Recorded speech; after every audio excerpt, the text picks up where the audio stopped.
The hottest of the hot go to nightclubs. We all know this. So you're going to have to play the game to get the hot girls. Believe me, boys, I hate nightclubs just as much as you do. But guys, this is where hot girls are. The hottest girls I've ever pulled have come from the nightclub circuit. But if you have a good wingman, he is worth his weight in gold. So we're going to go over a bunch of techniques. This is real winging 101, and this is the way to pull the hottest of the hot. The Unapologetic Man Podcast. In today's episode, I am going to give you a bunch of different ways to wing with your wingman. This is actually a Wingman Masterclass. I have been in this industry for a very long time. I've had many wingmen. Some were good, some weren't that good.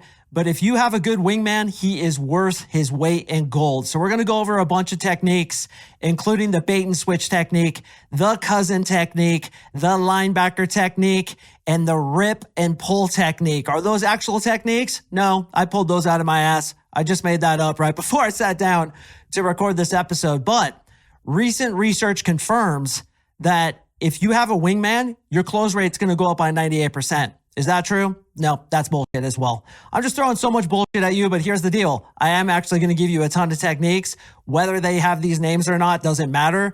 The fact of the matter is this shit works. And in my opinion, this is the creme de la creme information when it comes to winging. So make sure to stay tuned until the end. Don't blow out my analytics the way you blew your load this morning with your Pornhub frequent masturbator platinum card. Stay until the end, boys. I got a lot of good info. So winging should be all about your friend. You need to make him the priority. The worst thing you could ever do is get in a fight with your friend about some chick that both of you guys want. So you're going to set the parameters immediately. If you want to, have him listen to this episode and you guys can kind of change or modify what I say here. But having your friends back is the most important thing. As the old saying goes, go to bed with an itchy butt, wake up with a smelly finger. No, that's not the saying. What I meant to say is the old saying goes, bros before hoes. And that's the way this is going to work. Never, ever, under any circumstance, throw your friend under the bus, talk shit about him, or try to yank a girl that he wants when you guys have decided which girls you're going to go for, and we're going to get into that. So first and foremost, let's say you guys are going to a party, a nightclub, a bar, anywhere where it's going to be you and your friend, and you're going to try to pull some girls. What I suggest to do is to get each other fired up. What I like to do is work out with my buddy. We call it the swole before you roll, where we do push-ups and pull-ups and you do some curls and you get your muscles all good to go because you're going to go out and pull girls.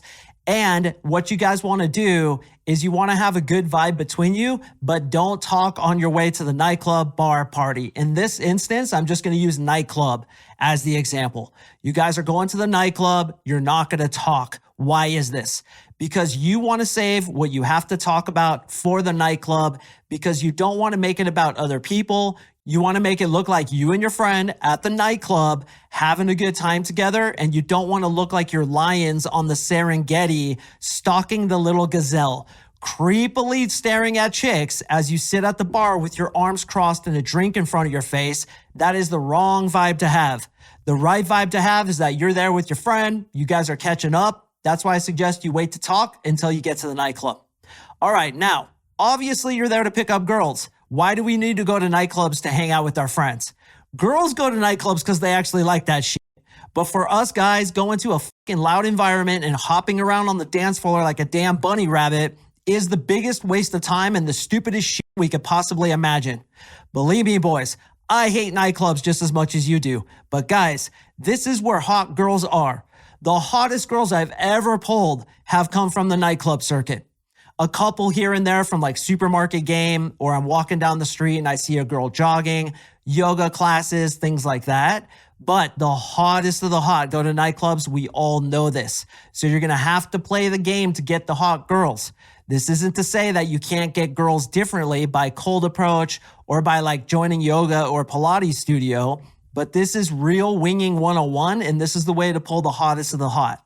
So we go to nightclubs, we pretend we like it, even though we really don't, and we are there to pull girls. So what you're doing is you're talking to your friend, and you guys are making a game plan. So here's what I suggest. You get in there, you open a couple people. The way to warm up, in my opinion, is to maybe give a couple compliments. Hey, I love your outfit tonight. It looks awesome. Keep up the good work. Or something I like to say too is, hey, that's a really powerful pose you have there. Keep that up. That's real strong. and then you bounce. Open and eject, as I always talk about. You guys are kind of opening people, you're talking to each other, and what you're doing at this time is you're assessing. You're looking at different girls and seeing who you want to open, and you're making a game plan. Now, one thing I have to stress, and I alluded to this a few minutes ago, is do not stare at girls. Do not look like you're there to hunt. You're there to have a good time with your friend, and that's all that matters to you. At least that's the vibe you want to portray. If you're sitting there staring at a girl, she knows it. Even if it's at her perfect little ass and you think she doesn't know, her friends are seeing you stare at her, and they have this sixth sense. They know what's going on around them. So do not stare at girls, boys. Literally, when you're making your plan, I want you to look at the girl for 0.3 seconds, and that's the last time you look at her. The reason this is because, again, they can see when you're staring at them, and it turns them off. If, on the other hand, you assess her very quickly and be like, all right, there's a blonde right there I want to meet. There's a brunette over there, a redheaded girl there, an Asian chick right there, a Mexican chick right there. I'm going to first go for the Mexican chick. Then what I'm going to do is have the blonde see me talking to her. I'm going to open the blonde next. I'm going to go to the brunette over there and then the redhead. You guys are making a plan. Now, does the plan always go exactly as you plan it? We all know how that is. As the old joke goes, the best way to make God laugh is to tell him your plans. And this especially includes nightclubs where it's a changing dynamic. It's very nebulous and always moving around. But generally speaking, you're making a plan of who to open. So you guys decide who wants who, and you're going to target the girls who both of you guys want. And the other guy who isn't targeting the girl that your friend wants, for example, you're going to play defense against the linebacker. And this is the linebacker technique or the cousin technique, which I'm going to get into in a second. So when you first get in there, you're warming up, you're having a good time. Maybe you guys get some drinks. You talk to some girls that really don't matter, and you're just warming up to do the real game, which is to approach the girls you want. Now, here's a general rule that I think all you guys will agree with. The guy who opens the set, the guy who first approaches, and yes, I do suggest that one guy approaches at a time, is the guy who gets his pick of the target. So say, for example, there's a blonde over there. Real thin, tight ass, thigh gap, long blonde hair, bangs, perky titties, and a belly button ring, which I basically just explained my exact type. I say to my buddy Eric, for example, I'm going to go open the set with the blonde in it. Let's say it's 3 girls. I'm going to go open that set. And when I give you the signal, you're going to come in and neutralize the linebacker. What is the linebacker? It's a fucking cockblock. She's the one who's going to blow you out because every single guy goes for her friend. So when I approach them as a group. And I talk to all of them, not even really giving the target that much attention. Then when I'm ready to signal in my friend, I signal him in, and then he neutralizes the linebacker, who otherwise would be flying horizontally off the 10-yard line into the end zone and sacking my quarterback, as a lot of you guys have experienced. What is the old saying? The fridge always protects the snacks. So you have to neutralize that fridge, and I'm going to tell you how to do that. So we talk about what we're going to do. We make the plan. Let's say I'm going to approach that blonde. So I'm going to go in and approach the entire group. Something like, hey, what's up, ladies? How you doing tonight? Saw you standing over here. Wanted to come meet you. What's your names? Okay, they tell me their names, and then I say, how do you all know each other? They tell us how they know each other. The fridge is good friends with the blonde since 2002. They used to live together, and now they're out partying. And then you do the best friends test. Well, if you guys really are best friends, let me ask you a question. What kind of shampoo does she use? Or what's her favorite movie? If she could date any actor, which one would it be? You do the best friends test. You're neutralizing everybody. Then you signal in your wingman, who is at the bar, maybe talking to somebody else, peripherally aware of what's going on. That Mark is over there talking to that set. I need to go in when he signals me. Now, the signal that me and my wingman always had was just like scratching the back of my ear or the back of my neck, and then he comes in. When he comes in, you want to turn towards him and say, hey, what's up, brother? This is my friend Matt, Eric, whatever. Tell a couple cool things about him. He's the only guy who was able to climb this really difficult climbing face in under 20 minutes. He's got like some world record. This guy's amazing. Anyway, this is Dynasty was your name again? And I always do that to the target. Your name was Dynasty, right? And she's like, no, my name was Sarah. And I'm like, okay, Sarah. And then it was Becky and Amy, right? And they're like, yeah, that's right. Then what your target does, and this is called the cousin technique or the linebacker technique, is he tells the unattractive girl who's probably going to be a cockblock, and you could tell just by the energy, he tells that girl that she looks exactly like his cousin or his best friend or his sister. Guys, this works so unbelievably well. I want you to steal this. Anytime you want to neutralize a girl who you think is going to be a cockblock, the simple thing you do is tell her she looks like your cousin. I was talking about this last night in my coaching call, and my guys were like, dude, how do you think of this shit? And I was like, you know what? With that one, I actually said it to a girl once who did look like my cousin. She looked exactly like my cousin, Natalie. And I was like, dude, you look exactly like my cousin. What's your last name? And I was like, no, you guys don't have the same last name, but you're seriously doppelgangers. That's insane. She's from Holland. Where are you from? Okay. I did that, and unbeknownst to me, it was a great way to neutralize her. Because first of all, she can't get attracted to you because she looks like your cousin, and that would be some like incestuous kind of shit, right? Secondly, she likes you because you've buttered her up. And because of these two things, she's not going to blow you out. So you've essentially neutralized her and prevented her from blowing you out. And I've even had girls who I've told they look like my cousin introduce me to their hot friend. So this is a great technique. You steal it, the cousin technique. So your buddy comes in, he neutralizes the obstacle. Then once you're talking to the target and you feel like you have a good vibe, here's what you do. You say, hey, listen, I'm going to go get a drink at the bar. We'll come right back. Come with me. She's going to say yes, hopefully. Obviously, it's hard to do a podcast about all the potentialities. We could be here for 10 hours, but let's just say she says yes because you're smart. You built up attraction. You know she's into it. You'd be like, come on, let's get a drink. Now, you're not saying you're going to buy her a drink. You're saying, come on, let's get a drink. And I'm going to get to that in a second. Then what you do, and this is so genius, is you turn to the girl who's the alpha female, the grenade, the linebacker, the cockblock, and you ask her permission. Hey, is it cool if Kelly and I run to the bar real quick and grab a drink? We'll be right back. Because she likes you, hopefully, she's going to say yes. That's how you peel the girl off of her friends, and I call that the rip technique. Again, I really don't call it anything, but the way to get listeners to listen is to say, I'm going to teach you the rip and the cousin and the linebacker and the fucking Bigfoot's dick technique. And it's going to be amazing. And then people stay on and they don't blow out my analytics like they blew their load this morning with, yes, their Pornhub frequent masturbator platinum card given to only 5 men per year for those who are record holder masturbators. So you take her to the bar and then you do this. You do a game. You'd be like, all right, here's what we're going to do. We're going to play a little game. If you win, I'm going to buy you a drink. If I win, you buy me a drink. Deal? And she says, deal. Then what you do, and this is so gangster, I win every single time I do this, is you get a lemon and you take out 2 lemon seeds. You're going to keep the big lemon seed, and I'll tell you why in a second. So she gets the little lemon seed or the smaller one. You get the big one. You say, okay, here's the game. Whoever can shoot this the farthest wins, and who gets the drink bought for them. Deal? And she says, deal. Now you have the big lemon seed, which of course, according to physics, is going to fly faster because it carries more momentum and more tertiary weight. So you're going to squeeze it between your fingers and launch it. It's going to launch across the room. She's going to do hers. It's going to flop in front of your feet, and you'll be like, you buy me a drink. So she buys you a drink, thus inducing cognitive dissonance. When she does something for you, such as buying you a drink, she automatically gets more attracted to you because she has to justify why she's doing so. This, by the way, boys, is why you never buy women drinks. You always do this competition. Girl asks you to buy her a drink. You say, yeah, for sure. But how about this? Let's play a game.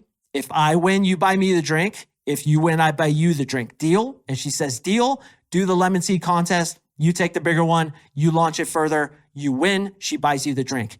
Meanwhile, you're friends with the cockblock. And he's like, dude, what am I doing? Well, because I've split her from the group and we're having our thing over here, he can leave now. He could be like, hey, ladies, I got to get back to my friends. It was good to meet you. Then usually those girls will hang out alone or go to the bathroom, or they might even come to the bar and talk to me and the other girl, but I'm already locked in, so I'm okay with that. It may require a little bit of logistical swinging on my side, figuring out how to deal with these 3 chicks.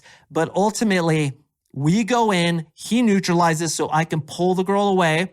I get her going, hopefully pulling her number within that time frame. She regroups with her friends, and then I leave to go work on the next set.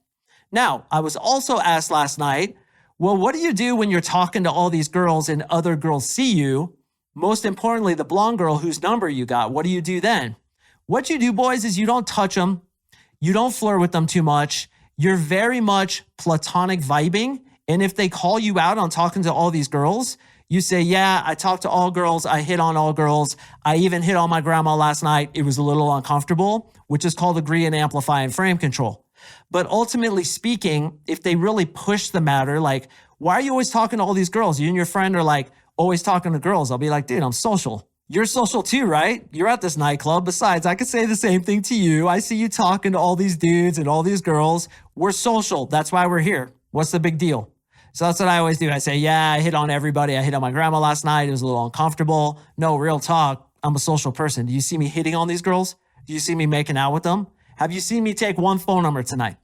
And that, by the way, boys, is whenever I get a girl's phone number, I kind of have her do it under the bar. I'll be like, hey, I really don't want to get a bad reputation. I don't usually do this, but here, put your phone number in my phone and we'll catch up later. Get the phone number, stay a few extra minutes or a few extra seconds, leave her on a high note. And this is what I always say. I promise to text you 500 times in a row until your cell phone overheats and burns a hole in your purse. That always cracks her up. I say, hey, have a good night. Go regroup with my friend. Then we're going to work on his set. Now, here's the bait and switch method. The bait and switch method is very similar, but this is with two hot girls, let's say, or two hot girls and a linebacker. Again, the logistics are not always so clear cut when recording a podcast, which is really why you need coaching, because every situation requires a different strategy. But let's say there's two cute girls and you and your friend. The thing to do is go ahead and approach as one guy. Do the same thing I just talked about, butter them up, make them like you. Call in your friend comes in. Now you're both talking to him.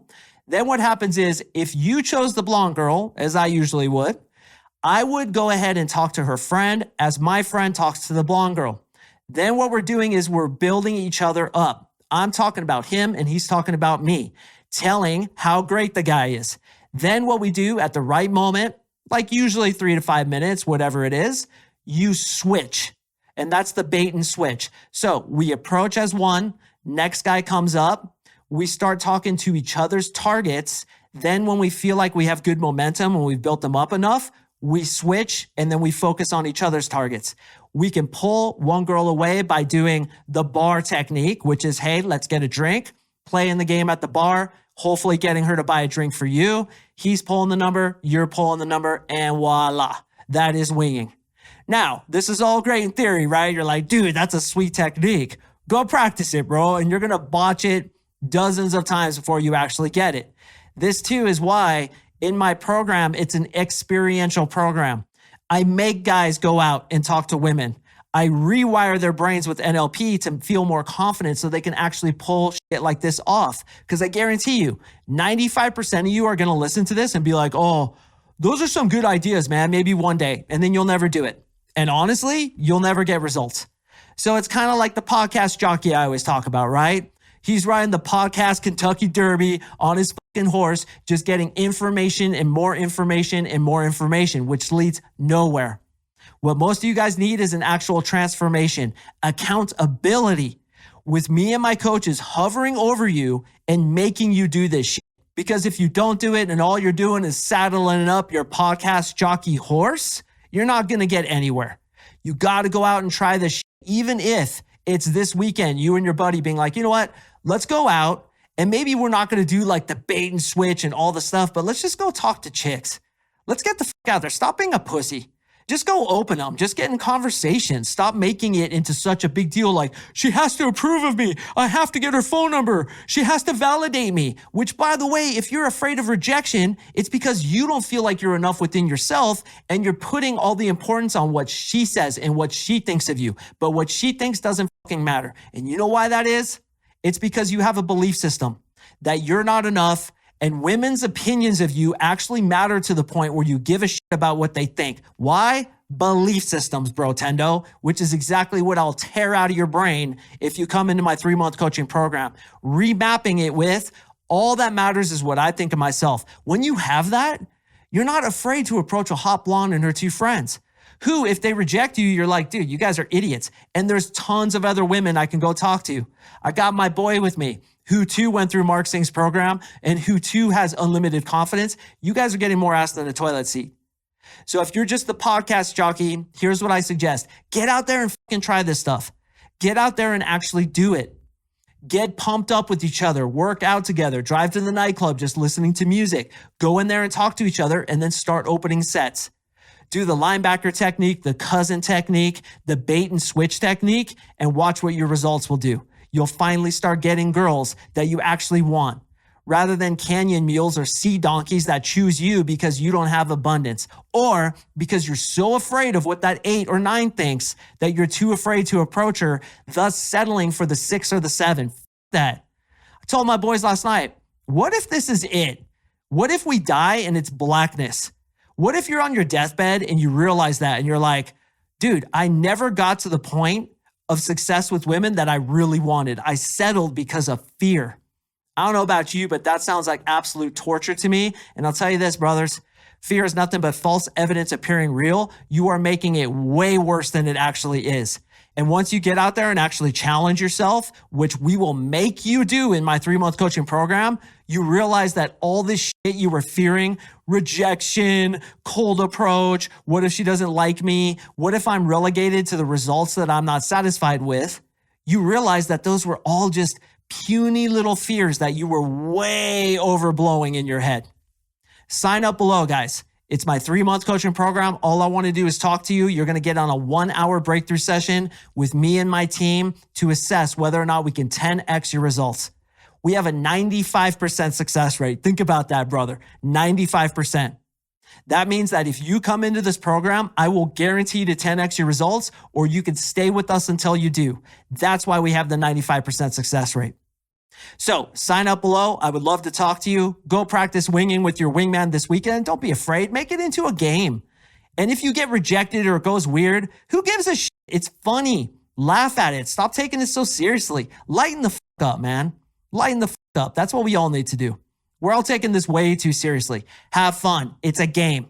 Treat it as a game. Don't give a shit about what happens. And as ironic as it is, you will have success with it. All right, gentlemen, I drop podcasts every Tuesdays. The next one is an absolute banger. So I will see you in the next episode.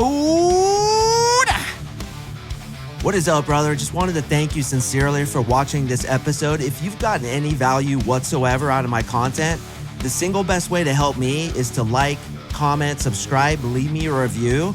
You have no idea how much that helps me. Also, if you're struggling with women and you want to talk to me personally about how I can help you achieve your goals with women, sign up for my 3-month coaching program below and you and I will talk. Join us in the Unapologetic Army.